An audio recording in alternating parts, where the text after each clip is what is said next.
喺香港辛苦咗一日，翻到珠海啊，先慰勞下自己食一餐勁嘅。咁我哋往左手邊下，前面有個口岸天地 B 區，往前行可以見到呢個大商場下，總共有2樓同3樓下，入面有好多美食嘅，有茶樓啦，有烤肉啦，有啫啫煲啦，有港式嘅餐廳啦。咁啊辛苦一日先慰勞自己食餐勁嘅。沿住商場行到3樓，見到呢個手信店呢，再行出嚟就見到我住嘅屋苑啦。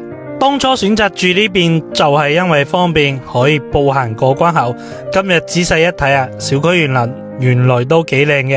呢邊有個兒童遊樂場所，喺左手邊呢仲會有個空中嘅泳池，不過今日就冇放水。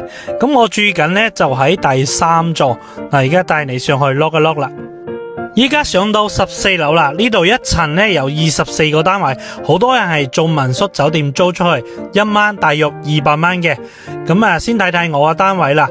先入去洗手間睇下，呢邊呢智能化會比較高嘅，智能按鍵啦，智能馬桶啦，沖涼房空間呢對比香港嚟講都係大好多嘅。咁呢個單位呢係建築面積400尺，實際俾到我用呢有300尺。呢邊有個開放式嘅廚房，不過我用唔到，因為我基本喺口岸食嘢嘅。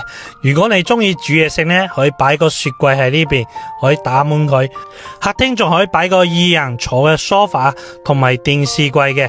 咁有啲人呢唔中意呢種一眼到底嘅，可以做個屏風或者窗簾呢，分隔開我哋嘅休息區下。右邊靠牆係個衣櫃，咁細嘅單位呢，前面仲有個小露台嘅，可以擺洗衣機同埋晾衫嘅。咁陽台望出去呢，可以見到海景嘅，個 view 都好靚吓。咁呢個單位我租緊呢係2800蚊一個月。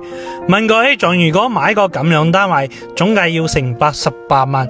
咁啊，呢個就係我點解一個月可以存翻15000蚊嘅原因啦。